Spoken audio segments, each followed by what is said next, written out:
Hello, it's Tammy with Tammy DeCaro Art. Welcome to our 5K Art Tribe. So the Art Tribe is for those folks who graduated from the 1000 and under collaboration group and are still going towards that next benchmark for YouTube. We really appreciate your time and support. And of course, the best way to help the folks today and the folks in the future that join the 5K tribe is to help us get to 5K subscribers and 4,000 watch hours. The secrets to monetization on YouTube are 1,000 subscribers and 4,000 watch hours. What people don't realize is that those watch hours really are the hardest to get. We're all tracking those kinds of things. So in the next several months, you'll see some new graduates from the 1000 and below group joining our 5K Art Tribe. We're going to have a similar format to our collaborations, and we want to thank Kathleen Osmore with Cause Creations for guest artist for this month. She was fantastic and was so excited to hear that we were doing a 5,000 group to take us to the next level. And she gave us quite a challenge on this first time out. I did not meet all of the guidelines from Kathleen's challenge because I just could not cross over my ring pours. I tried multiple times, as many of the folks in this collaboration talked about in our group chat. And I just wasn't successful getting something that I liked. I am going to show you at the end of the video the other two pieces I did save from my experiments, but I did quite a few, and just wanted to show you some of the other examples that I did create. But this is the almost dried result of tonight's collaboration, and also my trick on mixing Bordeaux Red by Arteza, because they've discontinued that color. It was a favorite of mine. I had to set out and experiment and learn how to make it myself. So I do share that in this video too. And just again, thank you so much for your time and supporting this group. We all are working hard to get to those watch hours and 5,000 subscribers, and thank you for taking the time to be here. And I hope you have a great day. Thanks. For the Arteza Bordeaux Red mix, you need crimson paint. I used a couple of different brands, Phthalo Blue and Liquitex Payne's Gray. The Payne's Gray helps deepen the value of the color. I specifically use this Liquitex Payne's Gray because the undertone of it is more of a true gray than other Payne's Gray from different manufacturers. And you just keep mixing Phthalo Blue to get that red-violet shade that Arteza Bordeaux Red has. And then if you feel like the color isn't deep enough, then use the Liquitex Payne's Gray to deepen the color a little bit without going overboard.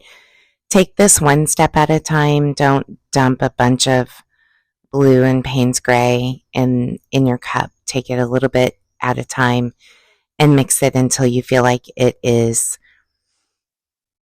the right shade of Bordeaux Red.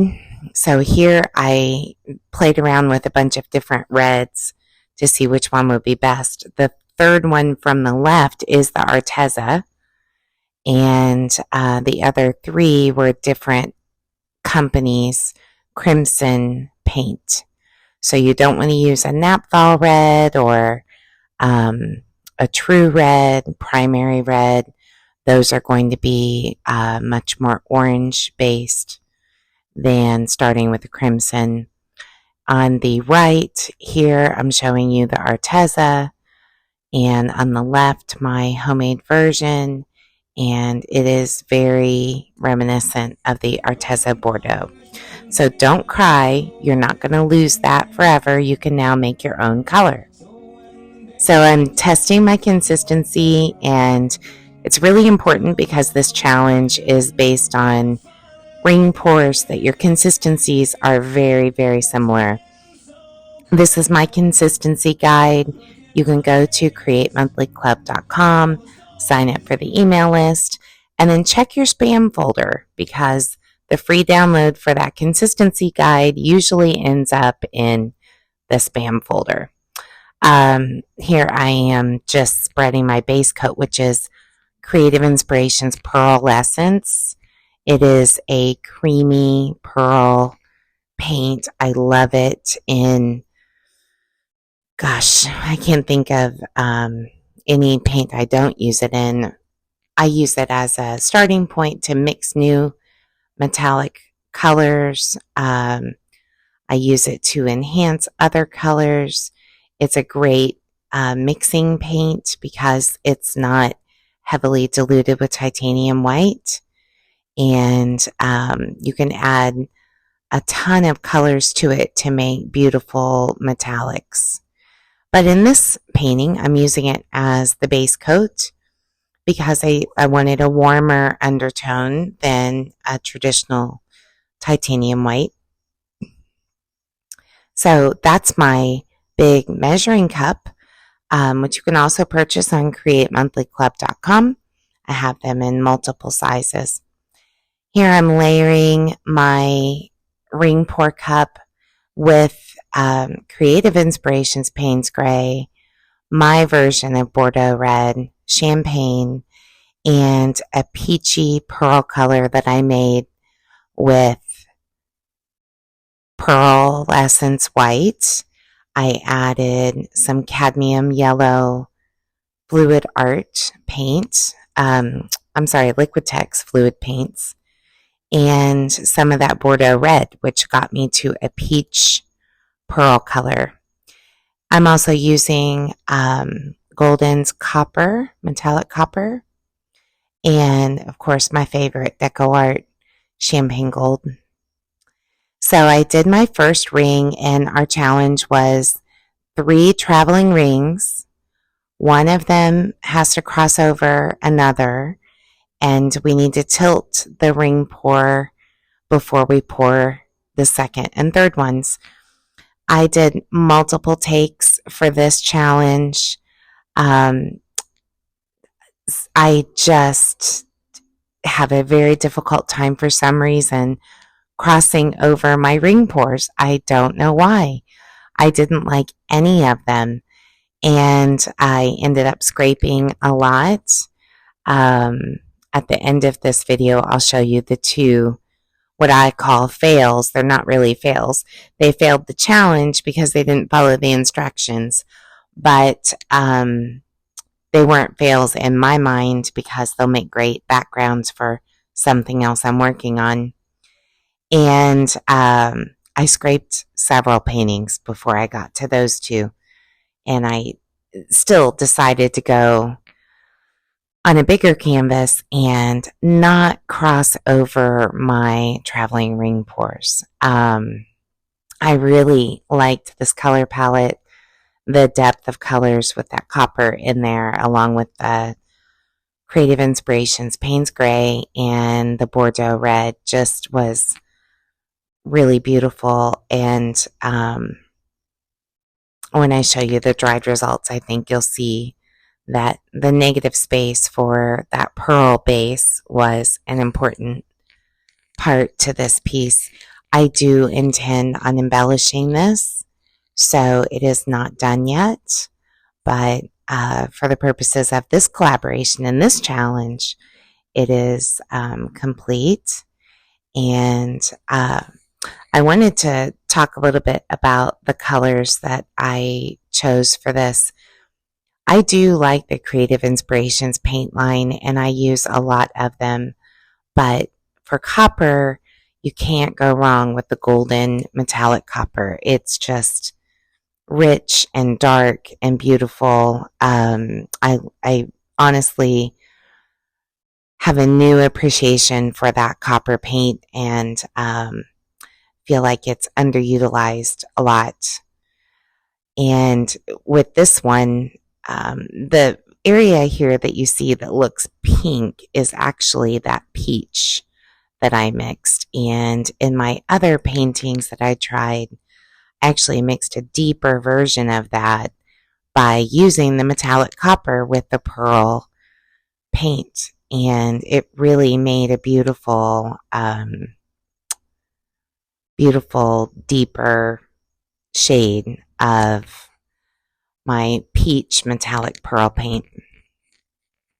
I also, while we're talking about pearl paint, I also used it to make a deep, rich brown.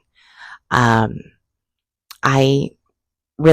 love to resin my paintings, and I find that metallic paints just offer so much more to the finished product after a piece is resined. And so I've been experimenting a lot with different combinations of pearl and metallic paints with regular paints to create new shades of metallic paint. And I have some mixing videos that'll be coming out soon on some of my favorite combinations for those paints. And I would encourage you to try mixing some of your own colors. And particularly pearl paints, I think, are a lot of fun to play around with. I very rarely use titanium white in any of those mixes. If I want something to be a very light shade or a light value, I start with a pearl white because it is not heavily diluted with titanium. And if you've ever added titanium white to a metallic paint, if you go too far with that titanium white, you can really dilute the metallic aspect of the paint. So I'm kind of getting away from using titanium in any of those. Now I've got my third ring pour, and the secret to this is letting the weight of the paint be centered near your ring pour right next to it so that it can help pull that ring pour over the edges that you're trying to cover. I did leave the 25% negative space in this piece. I think it really makes it interesting and different. And when I show you the dried results did, of course, as all acrylic paint, look a little dull in the dried result, but it's too soon for me to varnish or resin this piece. So I'm also working on some embellishments, which I'm doing with polymer clay or possibly glass. I haven't decided. Here's the flyover of the dried painting. And I anticipate that when I get some varnish or resin on this, it will really pull out that peach, copper, and some of the red mixes here. And then that center section did not have the copper in it, so it'll be a nice offset. Here's one of the fails. I did cross those over, but I did not like it. Thank you so much for watching. We really appreciate your support. Have a great evening.